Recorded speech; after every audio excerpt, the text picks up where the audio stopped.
ভেটকি বা কোরাল বা যে কোনো টাইপের বড় মাছ নিয়ে আসলে এই রেসিপিটি কিন্তু অবশ্যই ট্রাই করতে হবে। আশা করছি এই মজাদার রেসিপিটা আগে কখনো কেউ আপনাদের সাথে শেয়ার করেনি।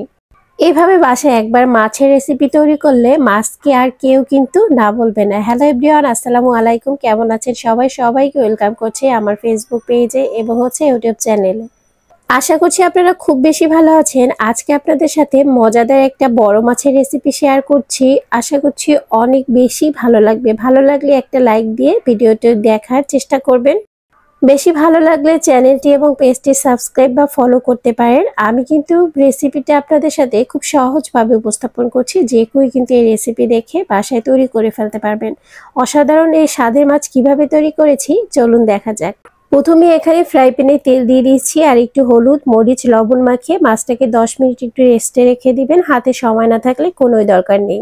এখানে আমি পিঠের মাছ, তারপর কোলের মাছ নিয়েছি, লেজ নিয়েছি। আপনারা চাইলে সব পিঠের মাছ বা সব কোলের মাছ দিয়েও এই রেসিপিটি ট্রাই করতে পারেন।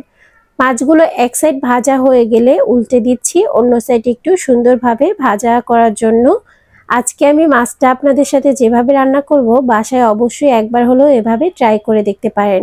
একঘেয়েমি মাছ খেতে কিন্তু আমাদের সবারই ভালো লাগে না, একটু ডিফারেন্ট আসলে কিন্তু খুব বেশি ভালো লাগে।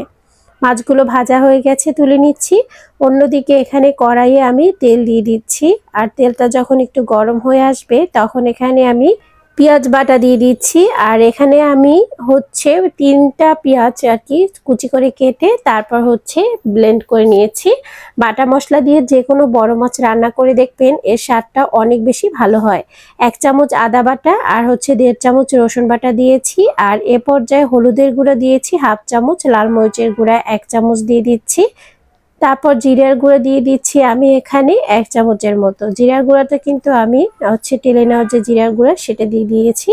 আপনারা চাইলে কিন্তু কাঁচা জিরা বাটা দিতে পারেন, এখানে কোনো সমস্যা নেই। আজকে আমি বাটাটা ছিল না বিধায় সেটা ইউজ করছি না।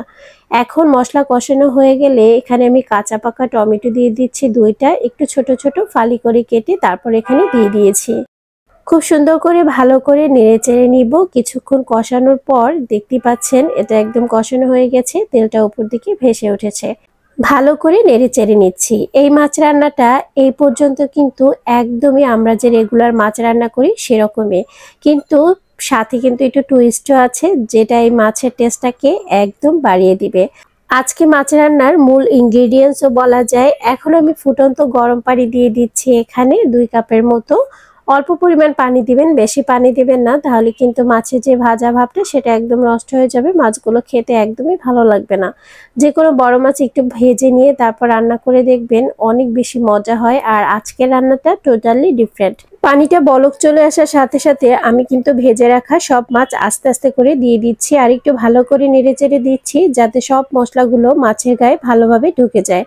একটু জাল করে নেওয়ার পর এখানে আমি কিছুটা ধনিয়া পাতা, কাঁচামরিচ আর বেরেস্তার একটা পেস্ট করেছিলাম সেটা এ পর্যায়ে দিয়ে দিচ্ছি।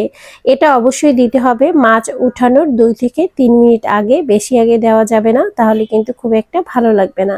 আর এ পর্যায়ে দিয়ে দেওয়ার কারণে মাছের কালারটা একটু সবুজ ভাব নিয়ে এসেছে, কিন্তু এই মাছটা খেতে যে এতটা মজা, এতটা স্পাইসি, যারা মাছ খেতে খুব বেশি পছন্দ করেন আমি বলবো অবশ্যই এই রেসিপিটা ট্রাই করবেন। এখন এই পর্যায়ে কিছুটা বেরেস্তা আমি দিয়ে দিচ্ছি, এটা অপশনাল, চাইলে দিতে পারেন না হলে নাও দিতে পারেন। কেমন লেগেছে আজকের রেসিপি অবশ্যই কমেন্ট সেকশনে জানাবেন। ভালো লাগলে লাইক কমেন্ট শেয়ার করবেন আর বেশি ভালো লাগলে ফলো বা সাবস্ক্রাইব করতে পারেন। এই যে দেখুন মাছ রান্নাটা হয়ে গেছে আর কালারটা কতটা সুন্দর এসেছে, আমি কিন্তু কোনো রকম ফিল্টার ব্যবহার করিনি। তো আজকের রেসিপি এই পর্যন্তই। সবাই ভালো থাকবেন, সুস্থ থাকবেন। নেক্সট ভিডিও দেখার আমন্ত্রণ জানিয়ে আল্লাহ হাফেজ।